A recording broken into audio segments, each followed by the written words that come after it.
तो भाई आज मैं थोड़ा-सा ये कृष्णमूर्ति जी की एक किताब है, जिसका नाम है कृष्णमूर्तिज़ नोटबुक।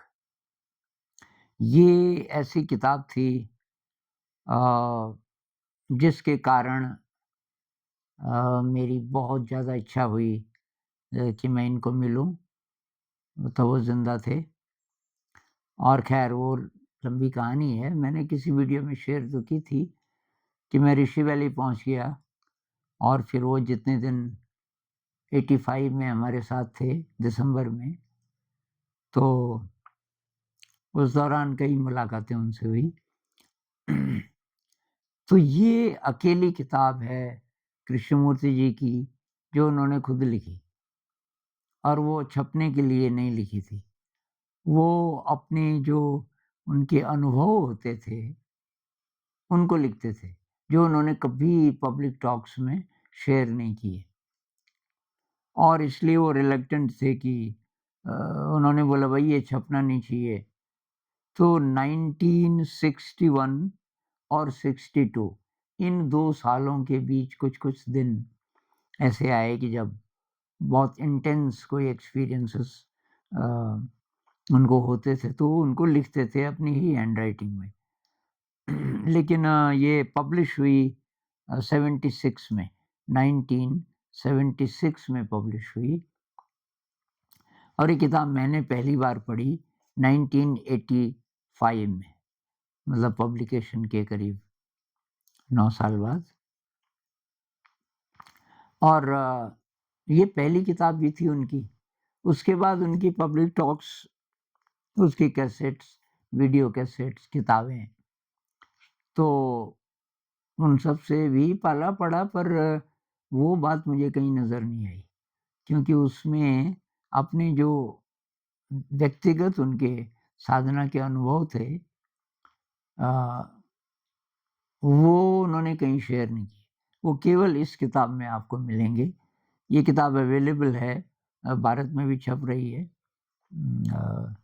अलग-अलग लोग छाप रहे होंगे, तो ये आपको मिल जाएगी।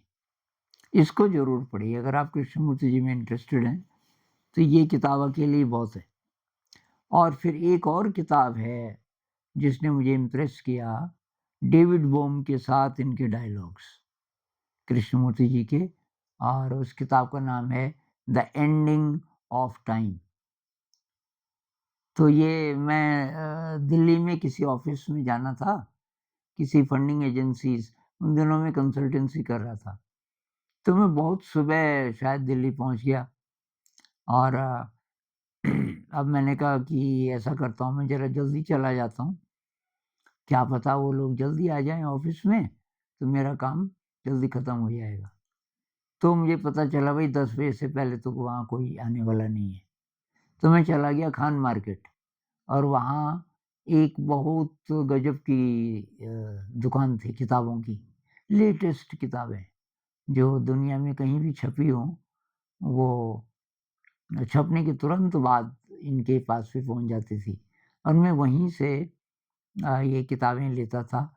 डांस ऑफ द बी मैं लिखूँगा तब तक तो क्लियर नहीं था, लेकिन मैं अपनी रिसर्च कर रहा था और वहाँ मुझे ये किताब मिली, द एंडिंग ऑफ टाइम, जे कृष्णमूर्ति और डेविड बोहम।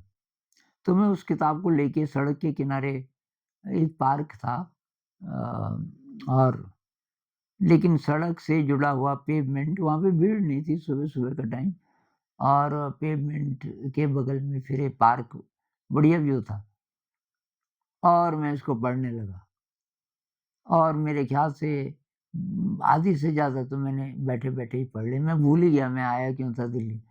तो वो दूसरी किताब है, द एंडिंग ऑफ टाइम, कमाल की किताब, उसमें बहुत डेप्थ है।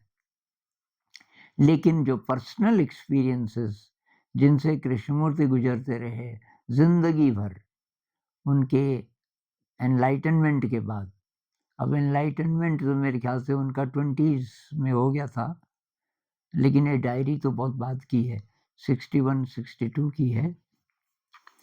तो इस किताब में कृष्णमूर्तिज़ नोटबुक, डायरी नहीं, कृष्णमूर्तिज़ नोटबुक इसका नाम है। इसमें 2 प्रकार की चीज़ें आती हैं बार-बार। एक को तो बोलते हैं प्रोसेस। अब प्रोसेस का मतलब पेनफुल एक्सपीरियंसेस। उनके शरीर में जो होते थे, कोई एनर्जी काम कर रही थी और वो बहुत पेनफुल उसका एक एस्पेक्ट पेन वाला था, जिसको प्रोसेस बोलते हैं। तो मैं एक तो ये पीस पढ़ रहा हूँ जो कि प्रोसेस से संबंधित है। तो ये कहते हैं ये एग्ज़ैक्टली उन्हीं के शब्द हैं, कृष्ण जी के। All last night it seemed to have been going on and woke up several times shouting and groaning. तो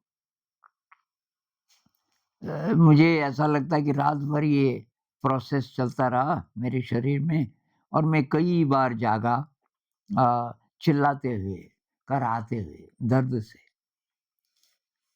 the whole process has been going on all day. और ये अगले दिन भी चलता रहा, दिन में भी। The pressure, the strain and the pen at the back of the head. तो सिर के पीछे, रीढ़ की हड्डी में भी होता था, यहाँ पे वो सिर के पीछे बोल रहे हैं कि बहुत ज़्यादा प्रेशर, बहुत जैसे खिंचाव और बहुत दर्द। Woke up shouting several times, and even during the day there was involuntary groaning and shouting. अब दिन का समय था, तो अकेले तो रहे नहीं होंगे हर समय। तो ग्रोनिंग मतलब कराहना, जानबूझ के नहीं करा रहा था, वो अपने आप निकल रहा था। और शाउटिंग, चिल्ला भी रहा था मैं। इसको मैं दोबारा पढ़ देता हूँ। All last night it seemed to have been going on, and woke up several times, shouting and groaning. The whole process has been going on all day.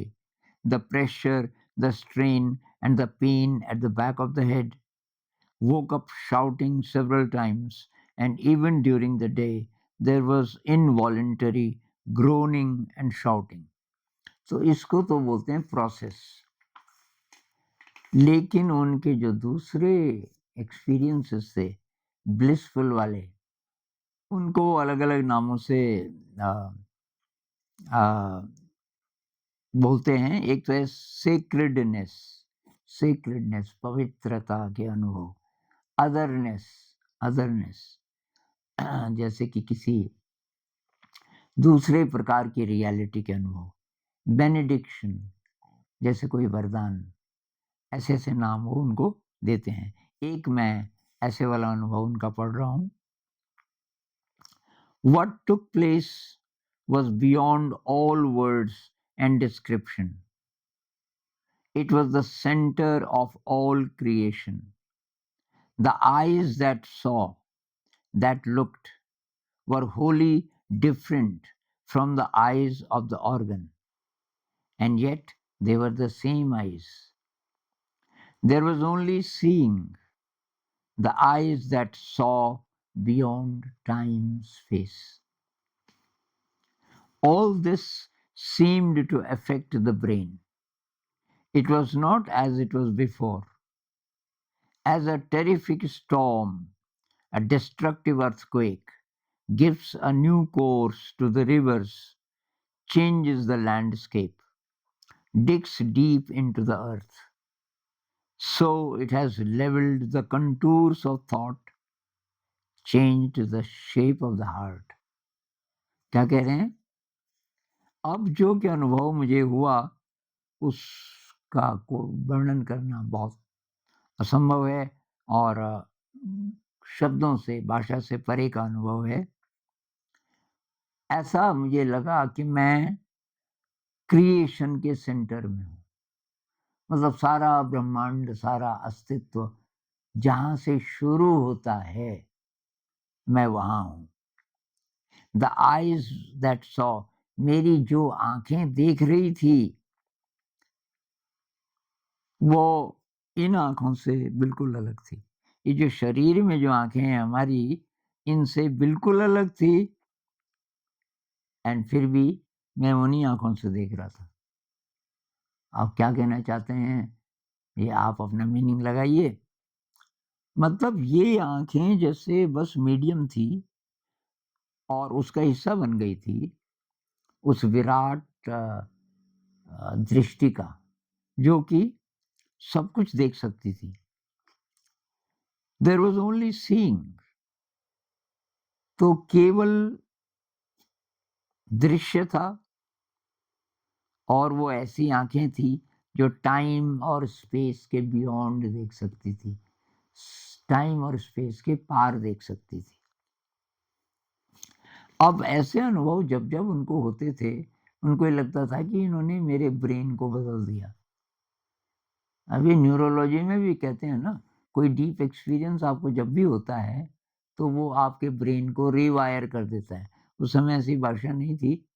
David Boehm के साथ कुछ-कुछ उन्होंने इन दोनों लोगों ने कोशिश की, लेकिन न्यूरोलॉजी तब तक डेवलप हुई नहीं थी। नहीं तो शायद वो भाषा का भी वर्णन वो उसका यूज़ करते। तो ये कह रहे हैं कि ऐसा लगा मुझे कि all this seemed to affect the brain. इस सारे का असर पड़ा मेरे ब्रेन पे। It was not as it was before.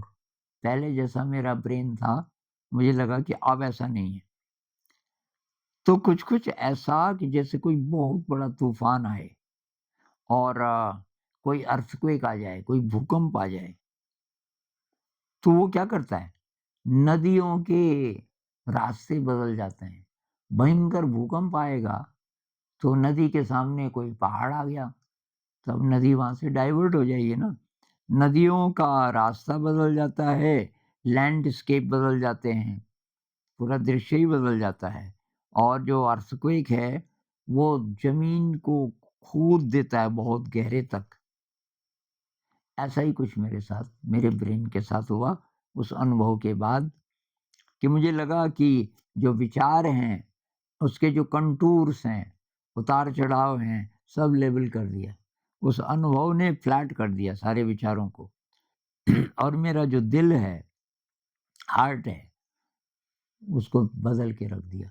बहुत ज़्यादा, जिसके लिए अब और जगह वो ऐसे डेवास्टेटिंग, डिस्ट्रक्टिव ऐसे-ऐसे शब्दों का उपयोग करते हैं कि ये अ, टैगोर जी की गीतांजलि में भी ऐसा है। एक है उनकी कविता, "भेंगे छो दुआर, ऐसे छो ज्योतिर्मय, तुम्हारी होक जोय।" तुमने दरवाज़ा तोड़ दिया मेरा और तुम अंदर आ गए, मैं तो खोलने वाला नहीं था, आपकी जय हो। वो कवि हैं, वो कविता में बोलते हैं। तो ये जो अनुभव हैं, इनके कई-कई रंग और सब ब्लिसफुल एक्सटेसी के अनुभव, और इनको वो बोलते हैं अदरनेस, सेक्रेडनेस, बेनेडिक्शन, ऐसे-ऐसे नामों से पुकारते हैं। तो ये मैं इसलिए शेयर कर रहा हूँ, हमारे मतलब की बात इसमें ये है कि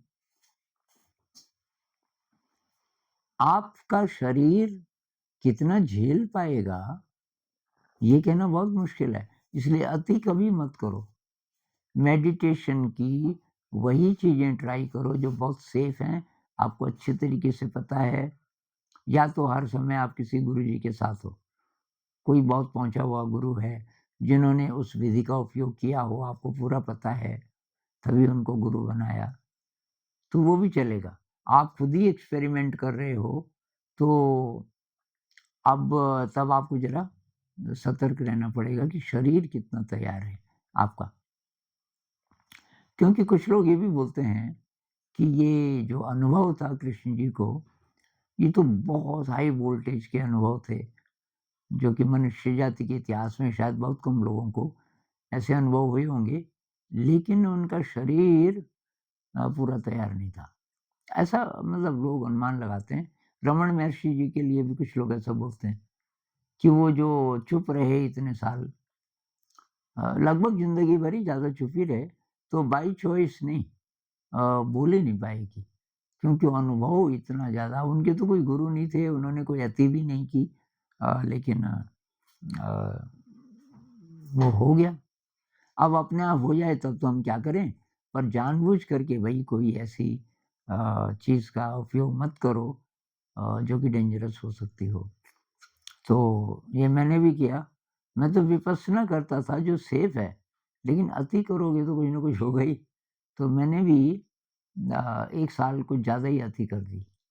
ज़्यादा मतलब हर समय ध्यान में, और उतना मेरा शरीर पचा नहीं पाया। एक वीडियो में मैंने शेयर भी किया, और ख़ैर मैं उसमें से निकल गया बाहर। अब मेरा तो कोई गुरु था नहीं, कोई गाइड था नहीं, कोई मिला ही नहीं मुझे इस काबिल कि मैं ट्रस्ट कर सकूँ। अब विपश्यना टीचर्स मिले, मैंने देखा कि मुझे नहीं लगता ये लोग मुझे गाइड कर पाएँगे, तो मैं अकेला था। लेकिन ख़ैर निकल गया उसमें से बाहर। और तो ख़ैर ये किताब भाई आप ज़रूर पढ़िए, कृष्णमूर्तिज़ नोटबुक, बहुत कमाल की चीज़ है, और आपको एक से एक इनसाइट्स इससे मिलेंगे। नमस्कार।